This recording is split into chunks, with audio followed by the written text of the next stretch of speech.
the Qur'an. First of all, my dear respected brothers and sisters, parents, the first point is you need to love the Qur'an.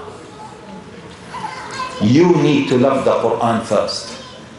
Because there is an invisible transmitted character that is transmitted to your children. If you yourself do not love the Qur'an, it is unlikely that they will love the Qur'an. So this is the first step. The second point, you need in your house, as a father, as a parent, let your children see you that whenever you have time, you are reciting it, the Qur'an. Yeah? Let them grow up seeing you like this. Or your children will be amazed. Whenever you are driving them, Dad, can you open the Qur'an? Let me just read and let you check me. Once they grow up like this, then, subhanAllah, it will become part of their life. The other thing is, catch them when they are young, at the age of 4. Yeah, at the age of 4, don't delay it. So let them learn by talqeen. Talqeen is programming. So for example, the mothers, sisters, by the way, the mothers. I mentioned that Sheikh Dr. Kumran, he is a witness. What did I say to sisters today in the meeting? No. The other point regarding the role of the sisters. Yes, wallahi sisters, wallahi Allah is my witness. That most of the huffaz, if not all, that I came across in my life, they memorized the Qur'an because of their mothers. Because of their mothers. And sisters, the first one who taught me Surah al-Kursi, yes, I'm mentioning this because she had right over me, and whenever I call her, now she's going through a difficult time, she always asks me to make dua for her. She was my mother. Whenever I read Ayat al-Kursi, she gets or she shares the same reward, and whenever I teach someone Ayat al-Kursi, she gets the same reward. So teach your children. One of our scholars said, one of our scholars said, you should fight with your wife regarding who's going to teach the children Surah Fatiha. Because once they read Surah Al-Fatiha, they will give in the bank account of the one who taught them more than 30,000 hasana by just reading Surah Al-Fatiha. So you should compete with your wife regarding who will teach Surah Al-Fatiha. And the other thing, just teach your children like this. Read and let them read. Read, then let them read.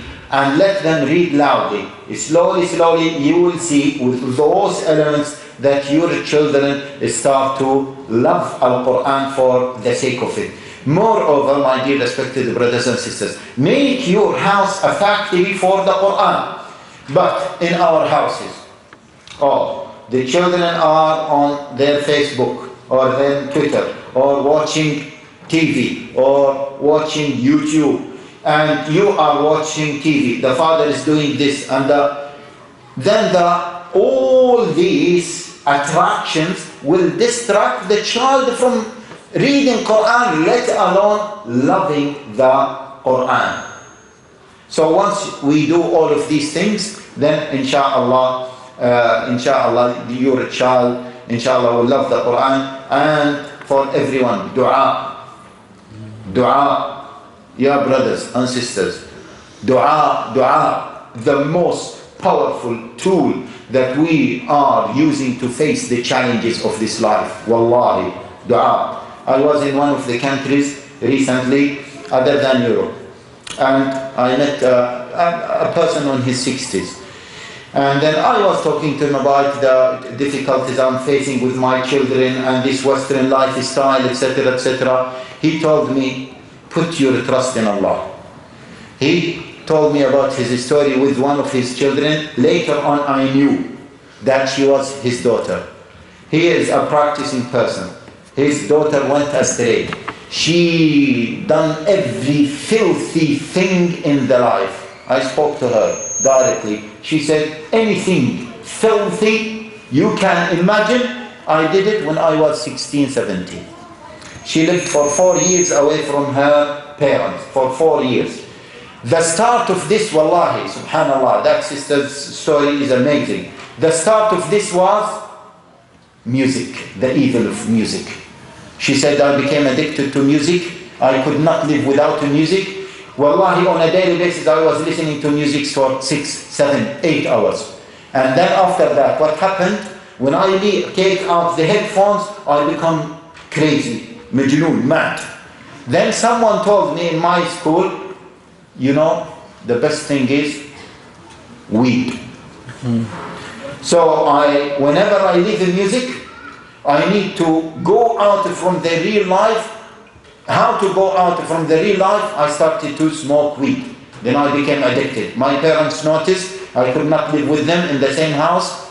I moved. Social services provided me with house carer, someone to clean even my flat, because I was 14, 15, and money, everything. I left school. I lived a life worse than the worst disbeliever. Zina, boyfriend, girlfriend, drugs, all types of filthy things. And then she said one time, after I tried all filthy things, subhanallah, I woke up in the morning, and maybe my mother was making dawah for me, and she said, I woke up in the morning, and then I said, enough is enough. And I took a decision just to go to my parents, knock on the door, and I went to mother and kissed her head, and I said to her, I am coming back to you, and Allah guided me through that. Subhanallah, she said, I never imagined in my life that I would be guided, but it was the dua of my parents. So that's why, my dear respected brothers and sisters, don't give up the dua. And my message to you, Allah is there. Allah does not want to put us in the fire of hell. Allah does not want to put us in the fire of hell. Allah wants to put us in Jannah. Allah wants this. Allah sent this book to put us in Jannah. Allah wants goodness for us. But we have to go to Allah. We have to turn to Allah. We have to say to Allah, oh Allah, you sent this book as a rahmah for us, and we are turning to you. We want your Jannah. So all of you, my dear respected brothers and sisters, whether you are practicing, not practicing, turn to Allah. Be close to Allah. Be close to His book. Talk to Allah. Say, Ya Allah, give me rahmah, give me mercy. Maybe I'm not a Muslim.